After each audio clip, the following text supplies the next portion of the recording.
Introduction, and then we'll get the show started. Thank you.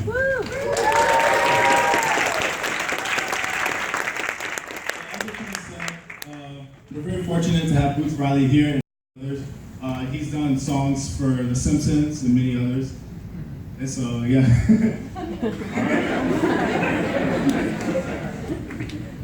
So yeah, we're very excited to have him. We've been fangirling on him, especially me. And so I think he's gonna say a few words for us. So yeah, ladies and gentlemen, Boots Riley.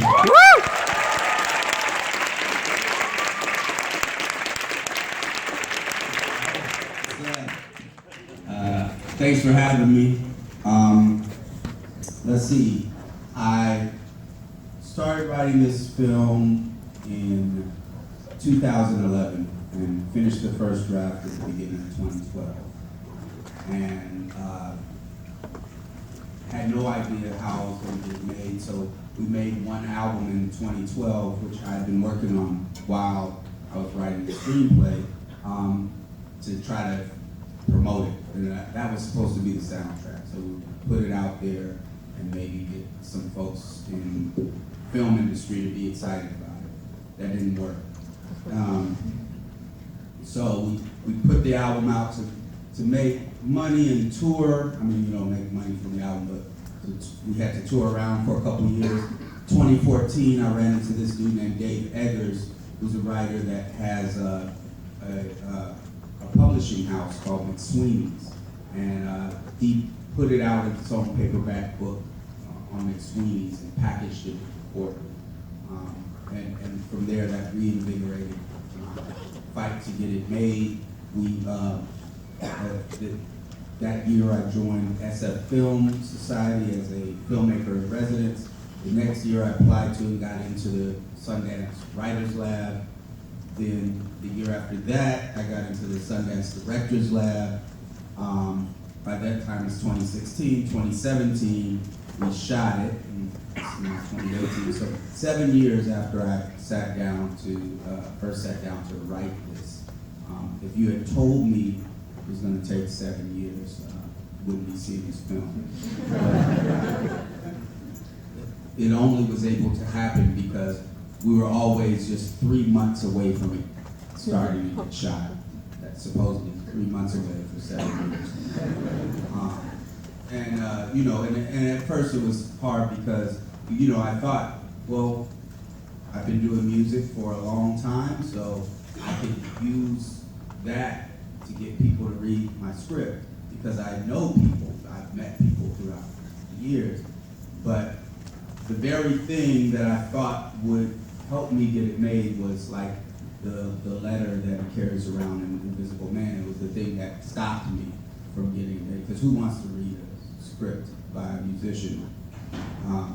It's the last thing you want, and there's a lot of good reason for suspicion of the quality, because people are like, okay, well, you're a musician, of course you want to make a film, you probably also want a clothing line, and you also, barbecue places, or whatever. And so just getting people on board little by little was the way that it had to happen. Anyway, I don't want to talk too much about how many of you have seen the movie already? Okay, there's still a good number of you that haven't. Don't do any watch this part. Don't do any of that stuff. I don't want to talk too much about the movie before him. We will do a Q&A afterward, and we can talk about it. But thank you for watching it, let's talk afterward. And then also I have to say that all the actors that came aboard on this gave more than 100% if possible.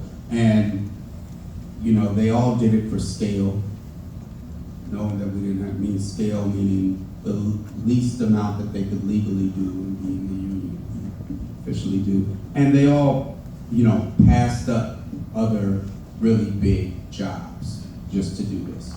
And nobody came on board with the thing like, I'm doing you a favor, so you can only, everybody was like, okay, how do we make this work? You know, how do we do this? And it was really like, you know, had the spirit of a team making something that was really fulfilling at the same time, or satisfying at the same time as, you know, still hectic, because we shot this in 28 days, and we had 61 locations. So everybody was just overworked, but still they're all in. I think I'll just, the easiest way to do this is just to open it up to questions and stuff that we talked about. There's a microphone straight up here. If you want to ask a question, just head up right up to this microphone right in the middle. And if we can't hear you though, use the microphone. I guess I'll go first. I recently read that Ernie Hammer was your go-to guys on set for pot. Was there any worry that he would turn you guys into horse people? Well, apparently he wasn't trying to be the go-to, he just ended up being that. Because what's crazy is that, so Army, as we were filming, or a week before he was supposed to show up, he was doing promotion for Cars, because he's one of the voices in Cars 2. And so they were in London, and he wanted to, you know, he was, you know, you don't usually get time to rehearse, but Lakeith had a day off a week before they were supposed to meet up, and he really wanted to be able to come and rehearse and meet everybody. So he got Disney to fly him to Oakland just for a day and then fly him back to London. And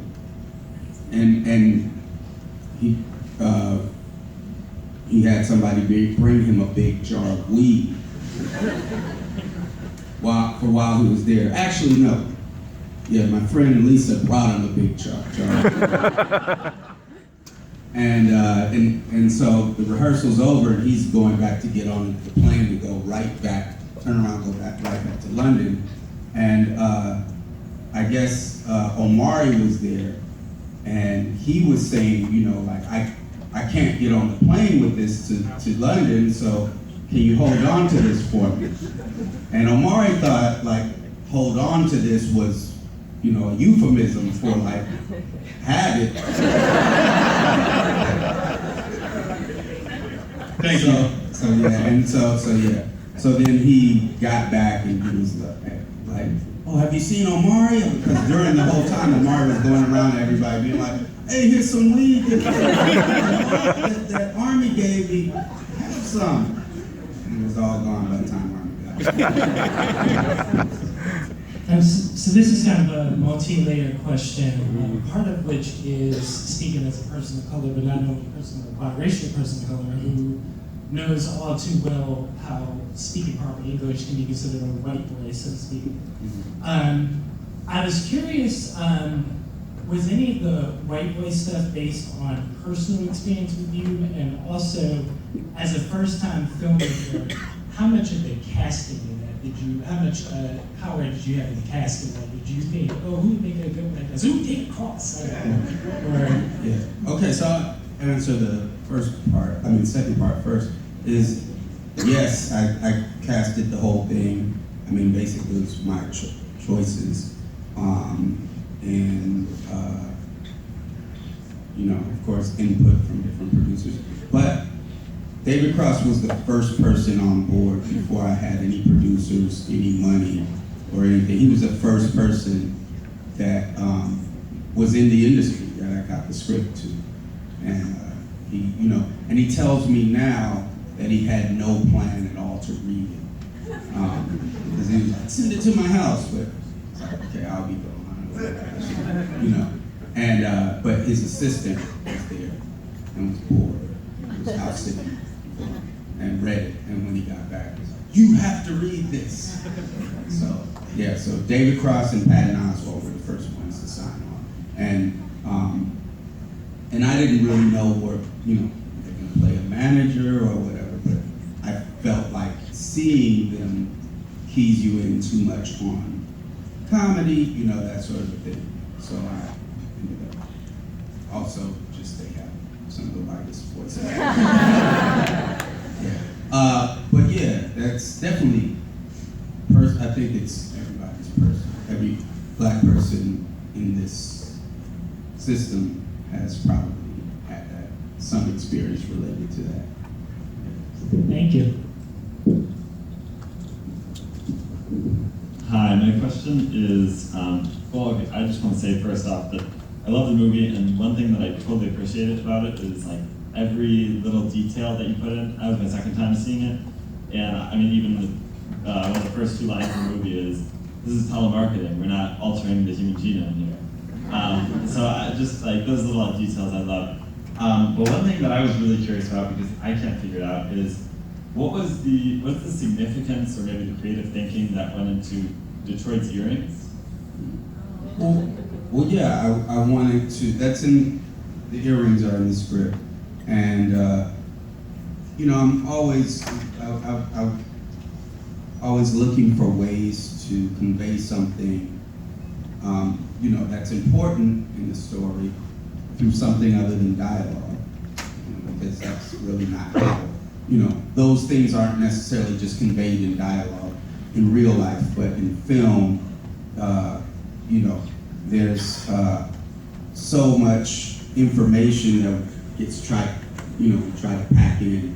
Like normally they'd be like, have Cassius say something to his friend like, she's a very creative person. She's always trying to make a statement, and or something like that. Or when he's doing telemarketing, the normal way would be, instead of having him crash down, would be to have him turn to someone sitting next to him and say, "I just feel like I'm invading people's homes," and that's how it would be done. But I wanted people to feel this movie, not just understand it.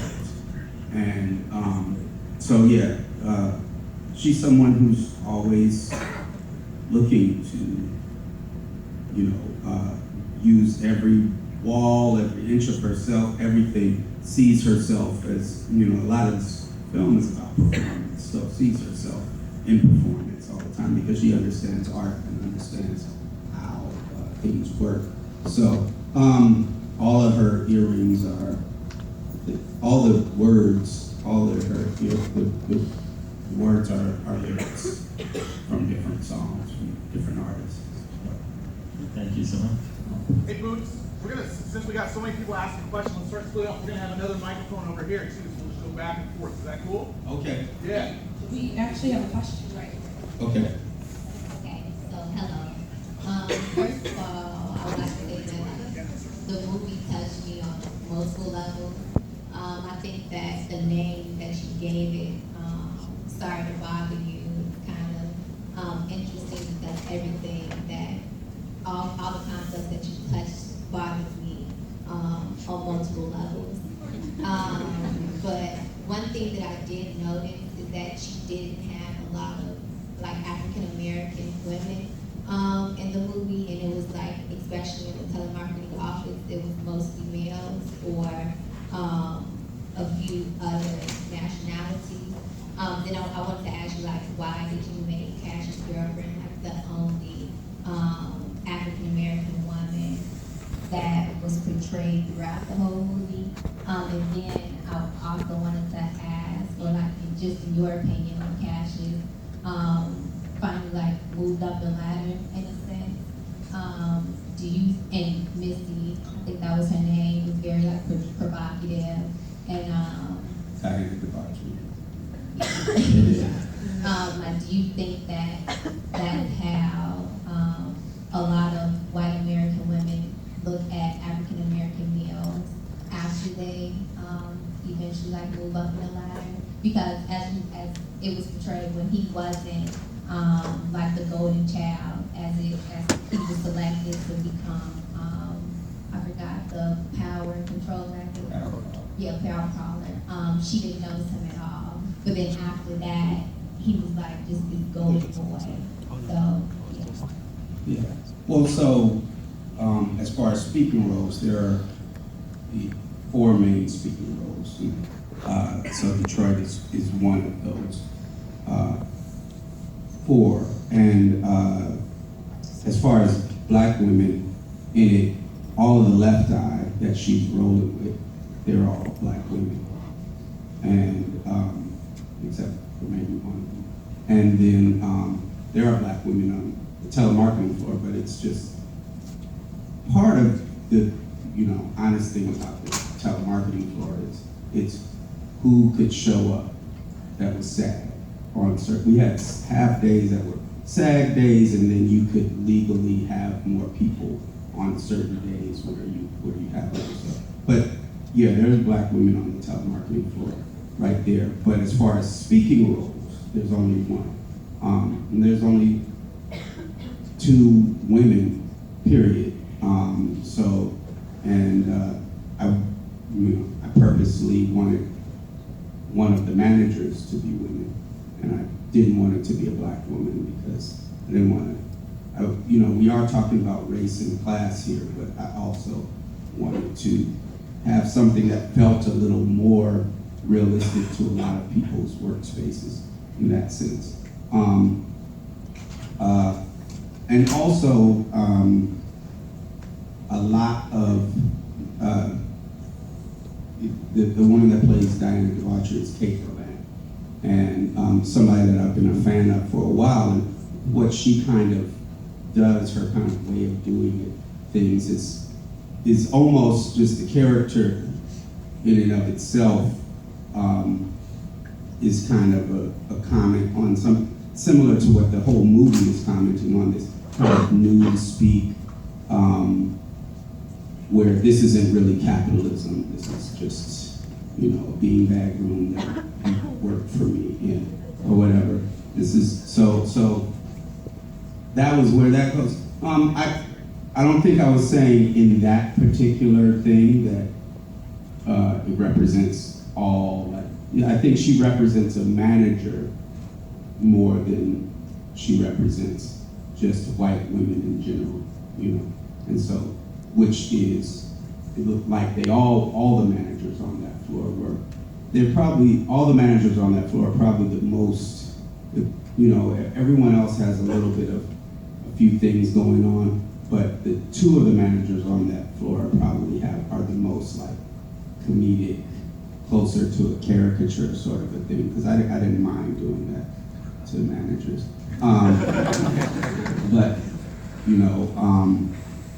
But yeah, so I think that's where that goes. The Detroit did have more friends with speaking roles, but as you're going and you're cutting things down, you end up cutting out characters and stuff like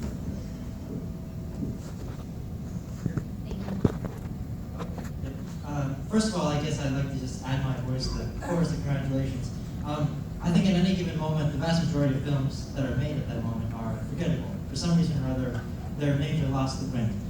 But there are those rare, very few films made that they get remembered, and they get remembered for generations. And I think you made one of those. You made a masterpiece that will be remembered for a very, very long time.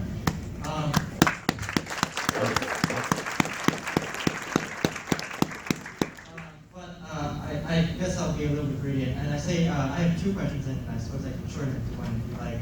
I suppose I can articulate them both, and you can choose whichever one to answer. So first of all, I noticed that the main sort of bulk section of the film in the middle is bookended by 2 Irish shots that sort of are used to transition between 2 shots.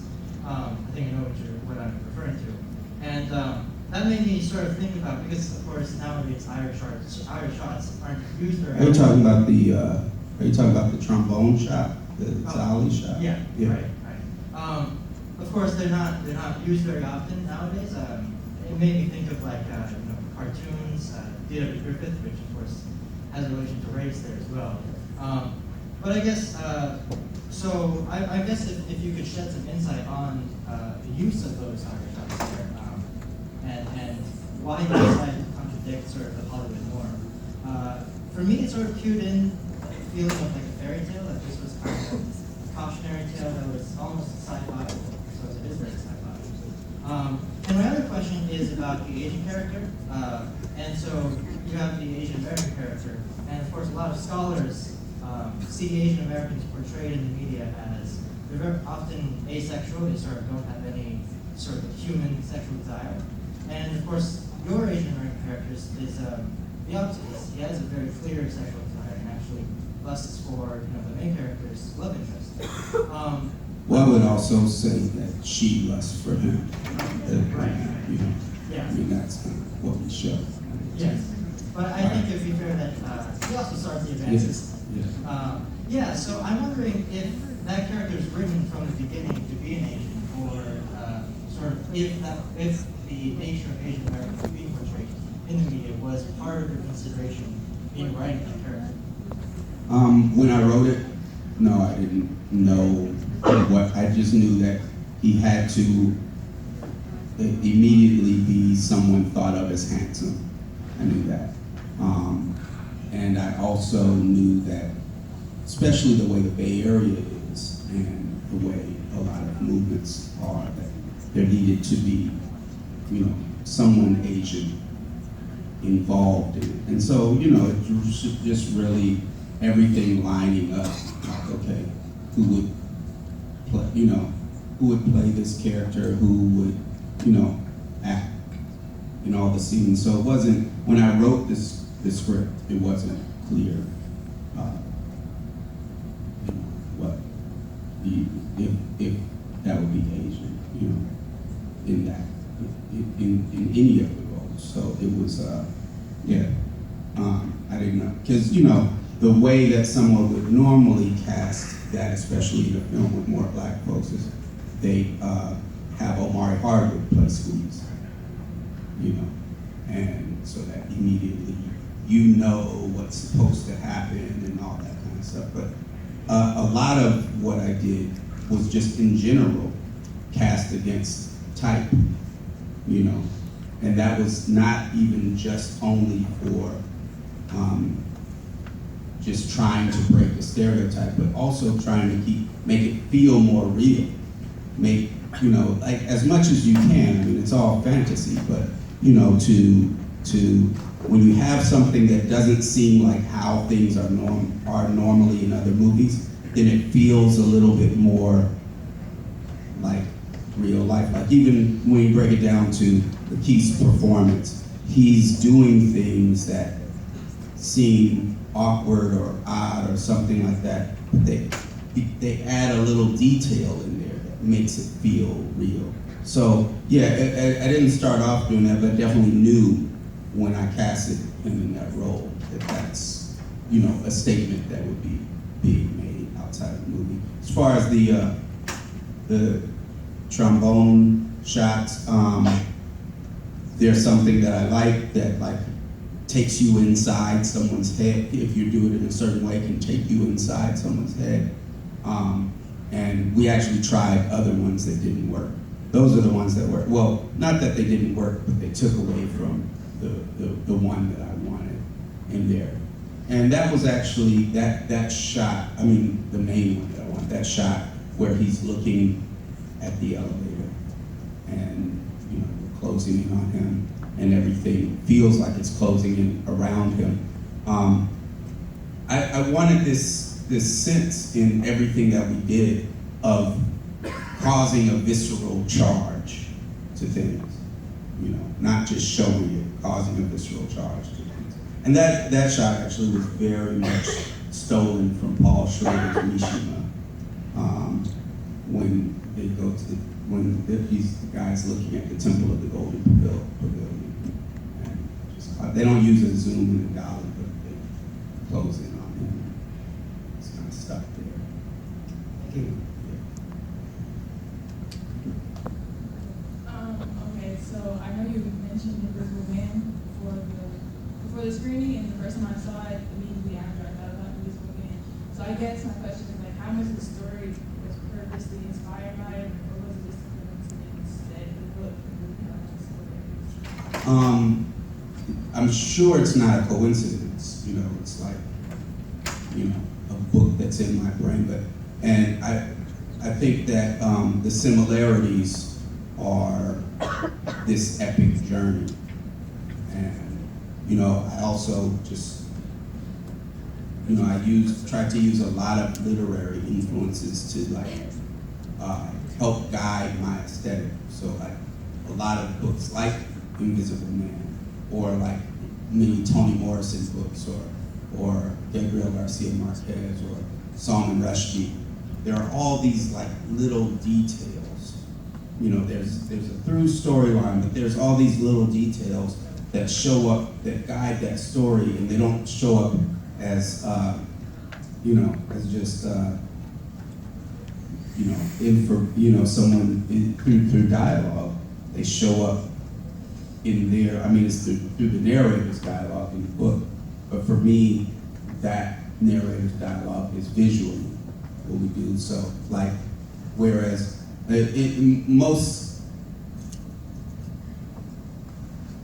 a lot of writers would just do something very simple, like if they were writing a novel, they might say, he went to the store. And actually, a lot of filmmakers would take that to, let's show this guy going to the store because he has to be at the store in the next part of the story. But someone like those writers we talked about, like you know, Toni Morrison or Gabriel Garcia Marquez or Salman Rushdie, they would be like, he walked slowly to the store, and in his right hand was the coffee cup that 20 years before his grandmother had used to murder his grandfather. And in it was the coffee from last night that he swore to everyone that he would finish. And, you know, most indie producers, though, because of how you're trying to, you know, what you have to deal with in trying to get a movie funded and cut away everything, is they'd be like, just show them at the store, right?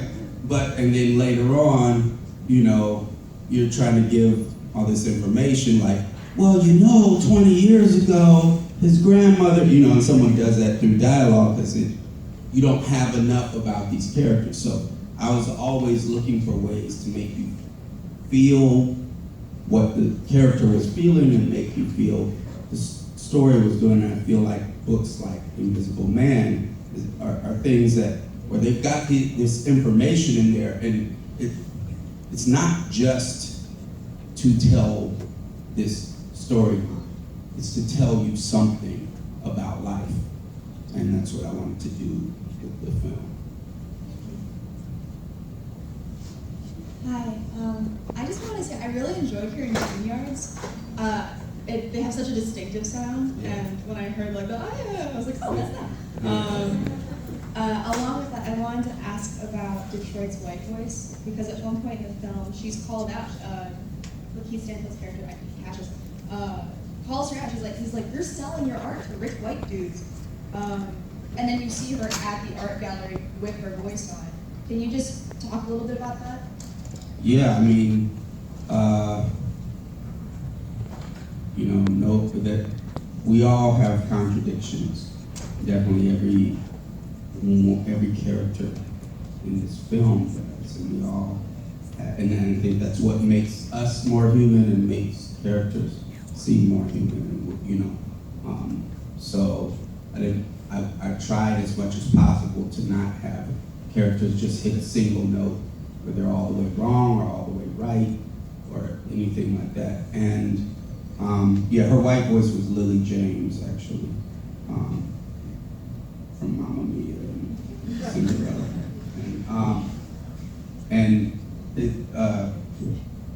But yeah, I wanted her to have this contradiction, which maybe either she doesn't understand that she's doing it, or she sees it as for a much better cause that she's doing it, you know.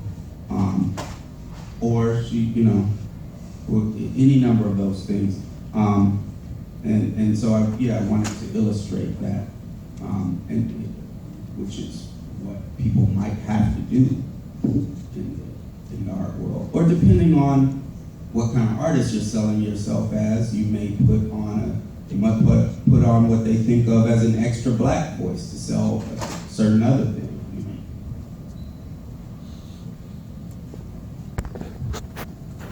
So I know you were a big activist for the Occupy Oakland protests, and you also make artistic pieces like this film as well as music. How, because I'm a member of the Young Democratic Socialists here, and I'm not really the best member, but in general, do you prescribe like a way to be more politically active and more like responsible to a cause like socialism or pro-labor, pro-union movements? Is it through violent uprisings against anti-union companies? Is it through forms of art? Or is it through just standing up for your beliefs? Because even at the end, when Armie Hammer is being congratulated by essentially institutional Democrats on the is it Dow Jones area, he's making money and being rewarded for being immoral. Like, what is the best way to combat that feeling of powerlessness if you are violent? Well, I think because sometimes what people label violence these days is really just spectacle anyway. So we're going to break all the windows of this thing, whatever. It's not really like anything tactical because it costs, a few $100, a couple $1,000 or whatever, but it like says something. And I think one of the points in this movie has to do with material struggle versus just spectacle. Right? And I think that we're in a place where we need a mass, radical, militant labor movement that is able to withhold labor as a strategy and tactic for various social justice movements that will have to, start with wages, but it could go on more than that. But the point is like, how do the campaigns that we're involved with, how do they show people how the system works? Not just who you should not like and who you should like, whatever. How do we show people how the system works? And I think it will have to be something more than the existing union movements that exist, because many of them are trying to follow the law in order to exist.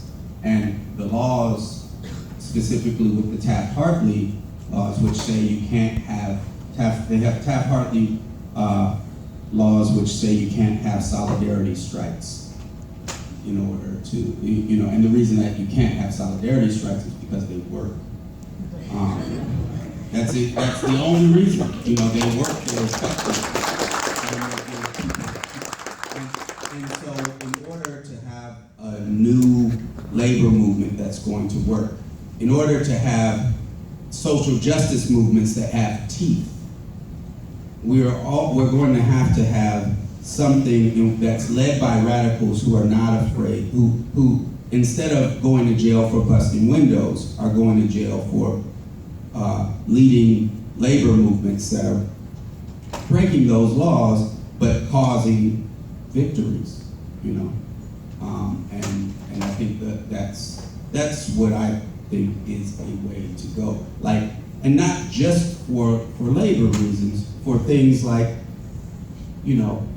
let's say if people had been organizing for 10 or 15 years in St. Louis when the Mike Brown thing happened, and St. Louis was basically shut down because there had already been a radical labor movement there, then you would have had that cop indicted, within days at the very least, right? Now, there are precedents for this happening, for labor movements going outside of just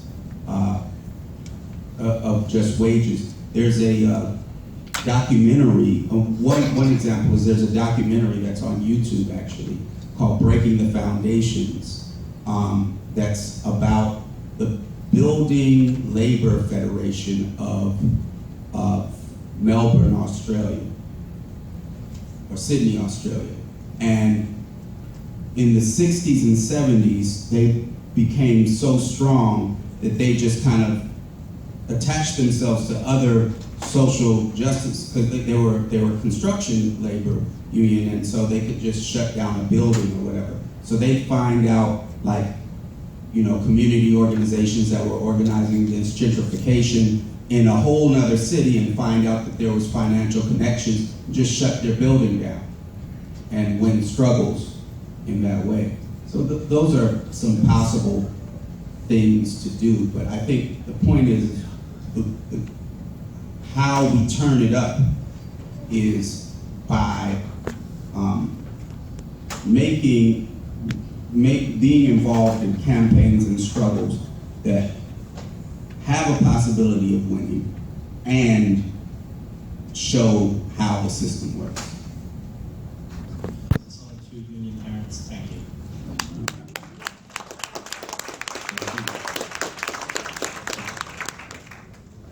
First, I just want to congratulations on the great movie. Thank you. I really do appreciate it. I think sometimes, I thought it was very, very powerful. I think sometimes these people kind of need to be hit over the head with something to really get it. I just wanted to congratulate you and thank you for taking on that challenge. As a filmmaker myself, I was wondering, this is an incredibly dense film. You talk about so many things and make so many powerful points. So could you just talk a little bit about your process of like writing and rewriting to get to something that's so, you know, detail oriented and, you know, sticking to, you know, all this same message and really talking about powerful things? Yeah. So I started out knowing that I wanted to make I only knew I wanted to make a movie that started out that was going to take place in the telemarketing world, and that there was going to be an on-the-job struggle, that the main character needed to decide what side he was going to be on. That's all I knew. And then I knew the first scene because that's how my boy Rob Ebo got all his jobs, and that he never got caught. And then that happened to my little brother years ago, and I was like, I'm gonna put that in a movie one day. So I knew those things, but I just took the journey with Cassius, and I think a lot of the details, and then so some of the a lot of the fantastical stuff started coming around when I was trying to figure out how to put these ideas in context of, how to put these scenes, these things that were happening to them in the context of something larger, of a larger idea philosophically, and connected to things going on in the system and connected to other ideas about, racist tropes and things like that. How do I do that without having just people talk about it, right? And so that, that's where like the fantastical stuff came through. So that,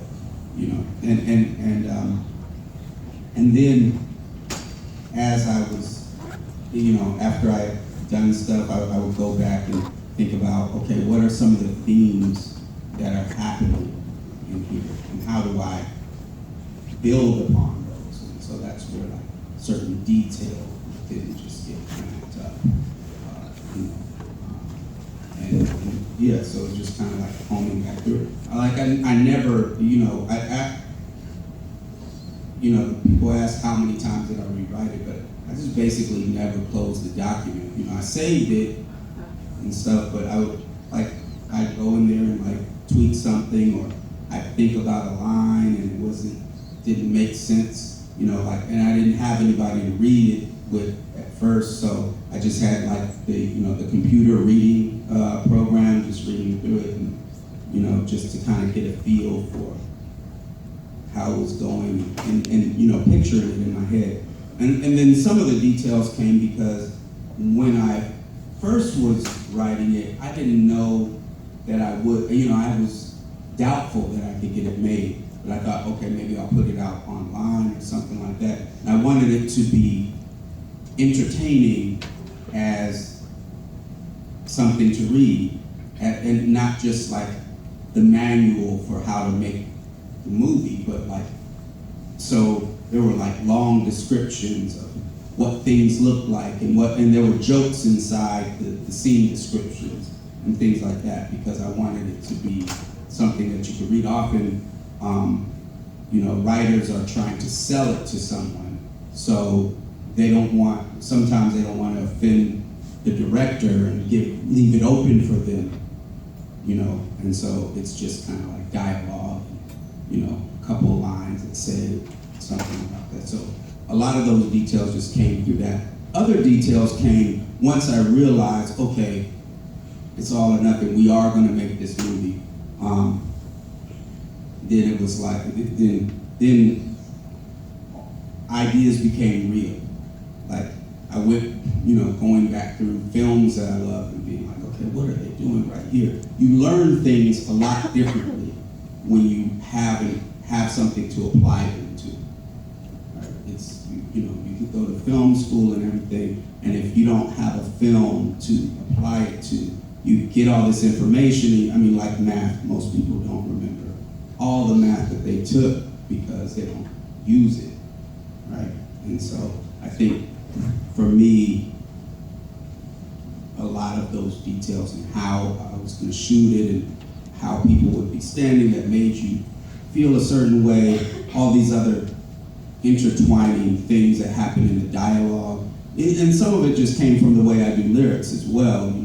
I'll want to have my lyrics harken back to something else I said earlier or something like that. And so so I looked to do that in the dialogue and in the story as well.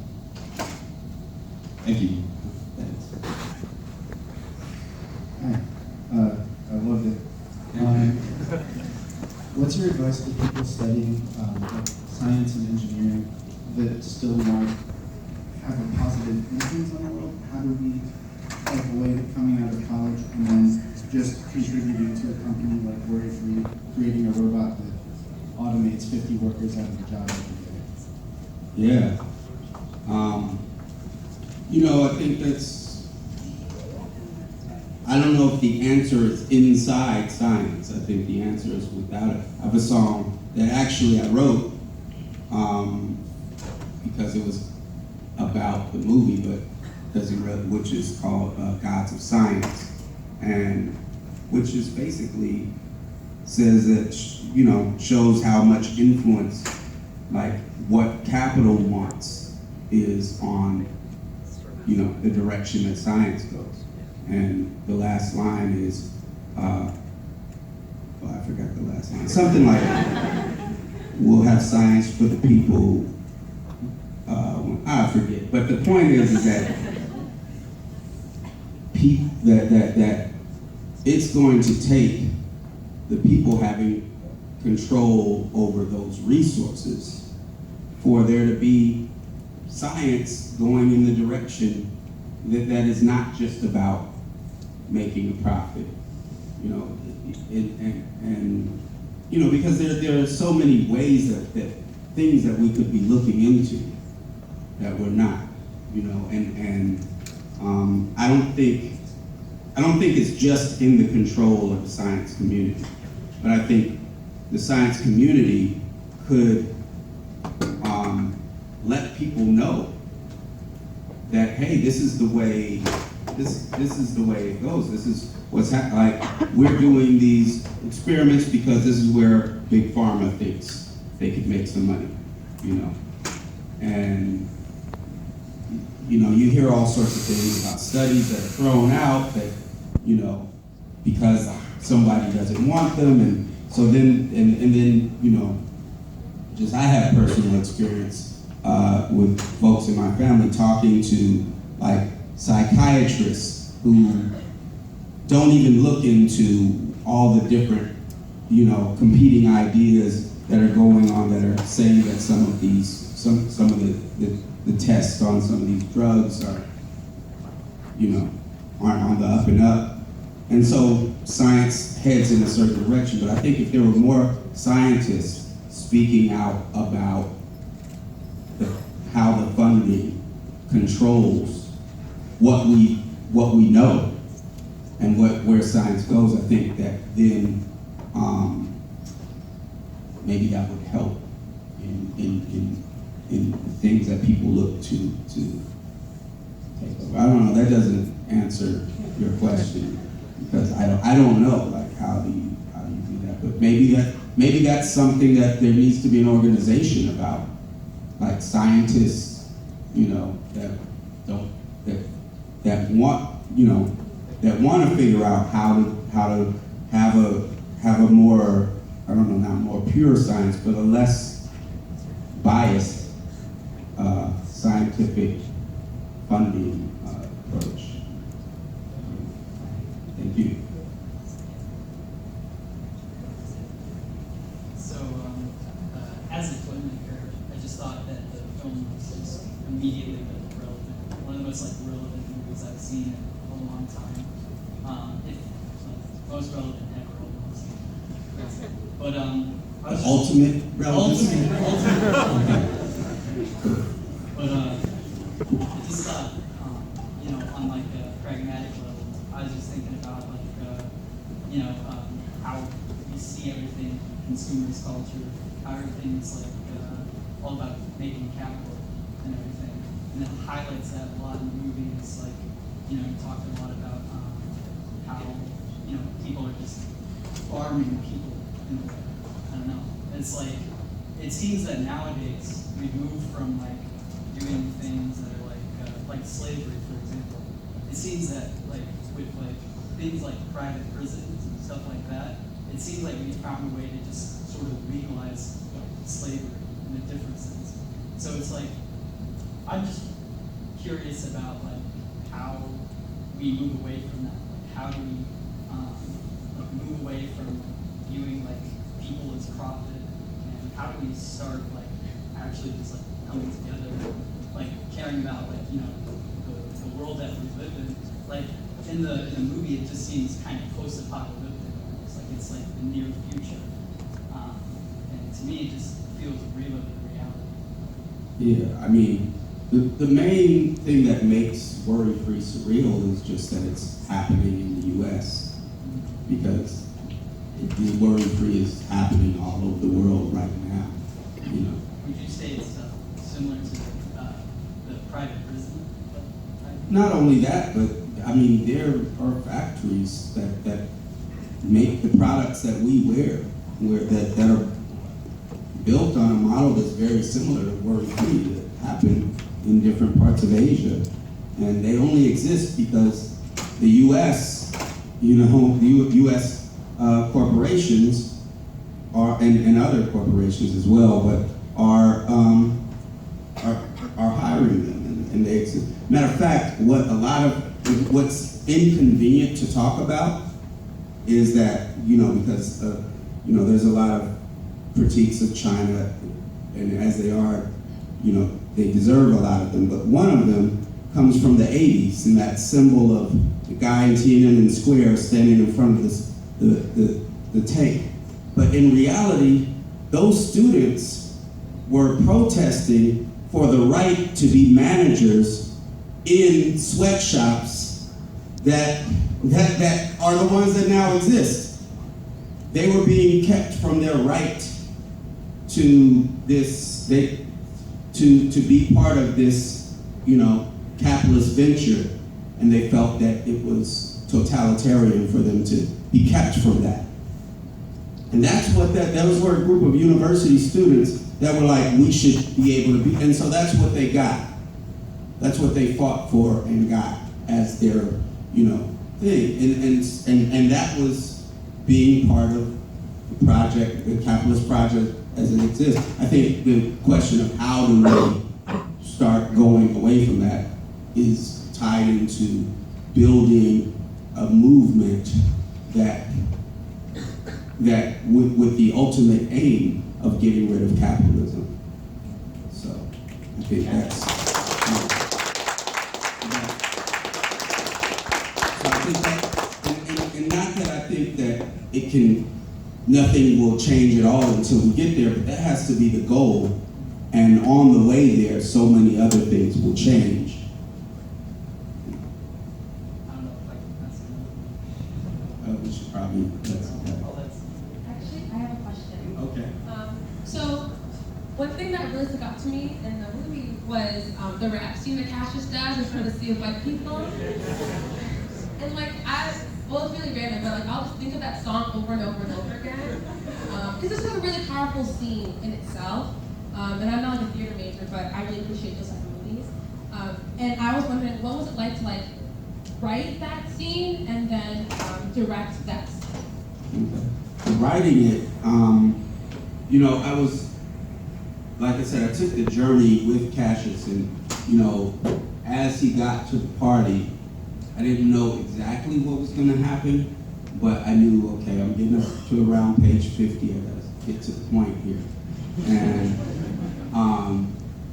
And I knew it was here he needed to see himself, right? So I actually, I wrote that rap scene thinking that that was going to be the thing. That was going to be the turning point. That would happen, and he would go back in some version of, I'm changed now or something. And, but I realized that, you know, I had already heightened the world so much that that wouldn't make sense, that all these like, oh, they're racist and they see me in this way and I'm playing into it and that's enough. That didn't make sense. So writing that scene is what actually led me to writing the Ecosapien scene. Because I needed him to be shook to his mortal core.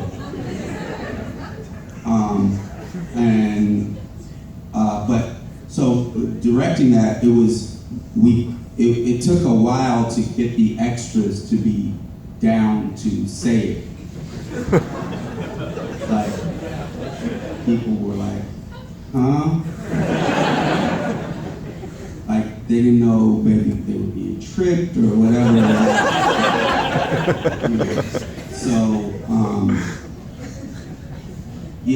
So I had to like get up on the steps and explain the whole story to them and how I felt the movie would have a place in, you know, in dialogue about what we need to do and all those sorts of things. And there's still one girl that's not doing it. And I see it all the time. You're not saying it, and I thought Yeah. But yeah, that took some convincing. It definitely was still like really strange and powerful, and you know, because it's what I think people do when they're giving a lecture about with an analysis is they are focusing in on a contradiction, right? To a certain extent, exaggerating the contradiction by saying, this is how things work, this is the contradiction you need to look at. There are all these other little details and contradictions, but they're not important, so let's not talk about them, let's talk about this.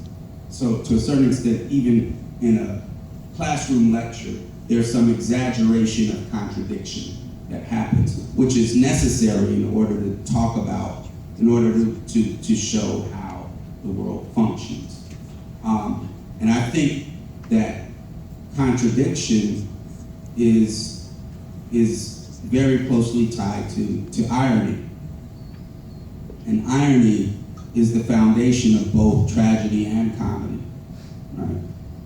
So at the same time as it's funny, it's just like when a comedian gets up and says something, you know, about something that happened on the way to work that you noticed already, you already knew, it hadn't been said or brought to light in that way, and it's funny, but it's really just in saying how things are, right? And highlighting that. So a lot of the film, I think, works in that way where there's something hilarious and tragic at the same time.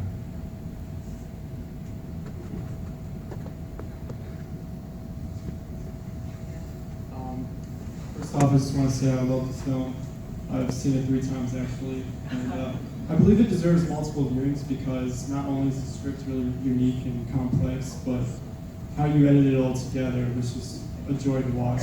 And so I'm curious, in post-production, when the cameras turn off, how do you piece together all those shots, and how do you decide on those choices?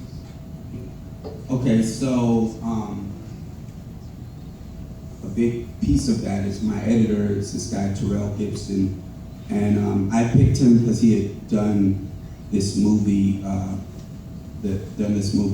Kings of Summer, which is nothing like my movie, but it's very much about it has a humanness that they're trying to get in the editing, and I could see what he got from that. So while we're filming, we're sending the dailies back to him, and he's just kind of doing, a general loose cut of what was in it's not really. So you see that happening as you go, and by the time you get to the end, it's just all these things, and it's not necessarily transitions or whatever. It's just like what you did, and maybe folks. And he was just talking about. I don't want to get really into it, but he was just talking about music and film and how people's knowledge of music just lined up right at the right time for there to be able to be storytelling, conventions that. Do you mean that you wrote a real person into this movie? Yes. Thank you very much. Hi, I'm Bob. Well, first I came over here to flex with my Detroit earrings.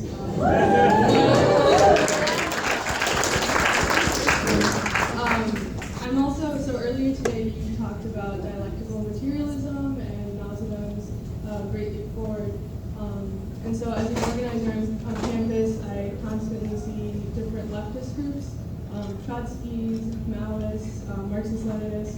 And I know you're maybe if you were in the Progressive Libertarian Party. I mean, till I was 20, so that was just a couple of years ago. So I guess I'm curious as to what you think about labels and how you label yourself. My favorite author, Adrienne Marie Brown, talks about how labels can be limiting and sort of liberating at the same time. I'm sort of curious what you think about MLM. Well, I know that for a long time, and to a certain extent now, but not as much, that someone calling themselves a communist was like something that people wouldn't do in public. So I've always called myself a communist.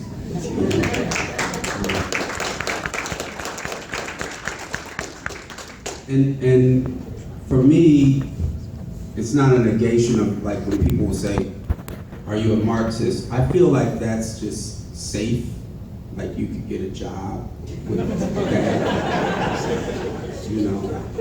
Not that the purpose is to not get a job, but it's like kind of obscures what it is. You might, I'm sure there are capitalists that can identify with Marx's breakdown, of how economics works, but they just have decided to keep going and staying in this system. But so I want to make it clear that that's the system that I think that we have to have. And I think though that there are other labels that are more about, because here's the thing, you'll have a lot of groups and they'll be arguing with each other about what color the buses will be after the revolution. And and not that they're the ideas that are being talked about aren't important and that there shouldn't be a debate about them or whatever, but those debates are causing people to not work on campaigns together and causing more for people to focus on getting the other people to agree with them as opposed to like the rest of the 99% of the population that aren't in any sort of organization and working together to get those folks involved. It's like, oh, there's somebody else who kind of agrees with me, and I'm gonna spend all my time trying to convince them and go to all the things that they do and try to get them the paper and sell it to them instead of, you know, getting involved in creating campaigns that other people can get involved in. And so there's all this sectarian stuff that happens where that just isn't, one, a distraction, and two, like, the truth is, by the time there's a big enough movement to change the system, there's going to be all sorts of different political developments that happen, different combinings and split ups of groups and all that kind of stuff, and really, you know, not, and some of the argument we get into has to do with people being like, I understand dialectical materialism and historical materialism, but I'm not part of that. I'm the one that's right. Like, because everybody else is not needed. You know, but we know through all of that, that you do need all of these different movements that are bringing people to this place that you know, like, no matter how right Che and Fidel were, they wouldn't have done it without the other groups that they disagreed with who were making general strikes happen at the same time, right? And so, you know, I think we're in a period where, you know, some of those labelings, that's cool to be like, you know, I'm an Aries or whatever, you know. I'm a Marxist-Leninist, what about you? I'm a Maoist, you know, whatever. But, and not to belittle the differences, but the thing is that how do we work these things out is not going to be on Twitter, it's not going to be through emails back and forth, it's going to be while people are engaged. 1913, and then in 1914 this happened, so that tells us how this is going to play out. No, one thing that I, you know, did, you know, learn from like the anarchists is like when we did Occupy Oakland, you know, much of that was definitely against the books that I had read about how any sort of mass movement was going to take off or anything was going to be, you know, radical. And a lot of that stuff turned out to be wrong. Like, you know, I think that there is an anarchist tendency that kind of says something that I don't necessarily agree with, which is something like, you know, fuck history, it's all new, you know. And I don't agree with that, and I'm exaggerating, but, you know, there's something like, it's like a new paradigm, and we don't have to pay attention to that. But there's something to what is trying to be said there.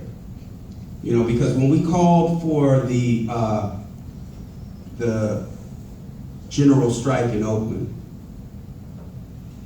for a week from the time that we called it, definitely a lot of us who had been involved in stuff were like, this is stupid, it's not gonna make sense, why would you do that? You're just setting yourself up to look, you know, adventurous, and nobody's gonna come. And so a lot of people kind of went along with it because there was 3,000 people deciding it at the time. And then everybody was proven wrong because 50,000 people showed up. Right? And had we gone by the strict, you know, communist rule book, we would have stayed home and been like, oh, we gotta talk to people for another 4 months before we have a meeting that decides whether we're gonna have another meeting or whatever, you know. And so some of these different tendencies that disagree with each other have something to show each other as well. And that I think that people need to unite around. Instead of looking to even just unite or split up around different ideas, people need to get involved in campaigns together and actual winnable struggles, and then figure out what's going on from there.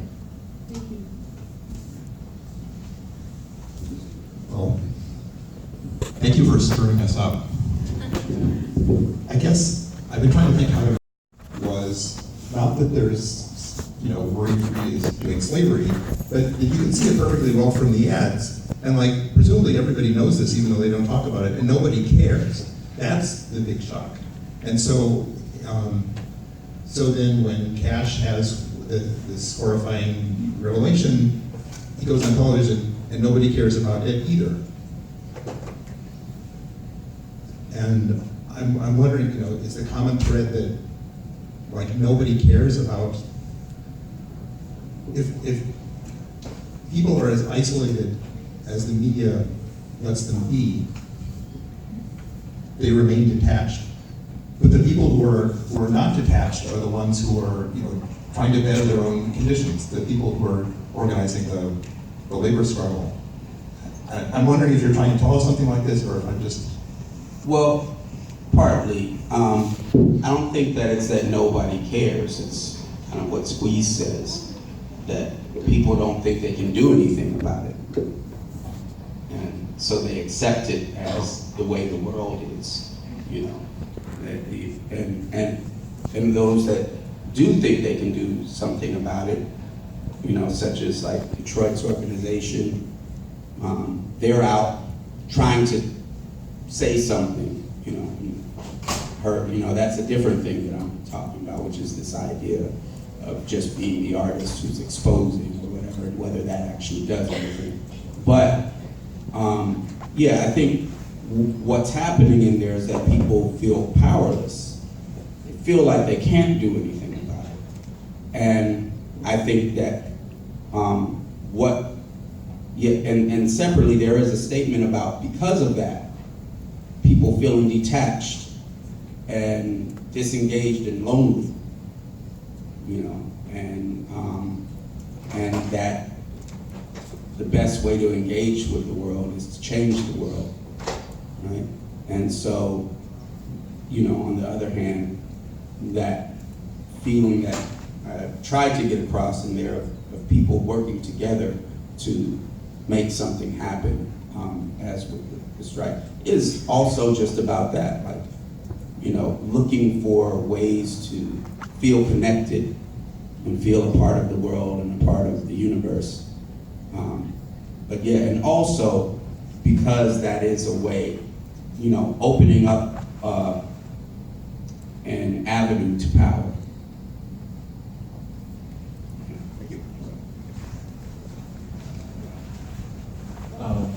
So one thing I noticed, I'm going to not pronounce the word correctly, is the horse people. He talked about Martin. He says, but one that we control. Thank you.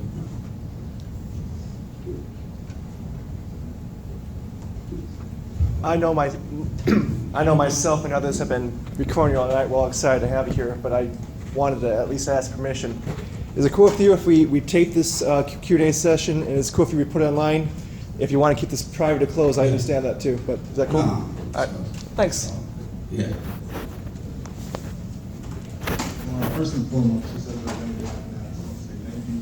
There are very few films that actually speak for me instead of at me, so I definitely thought you did a great job.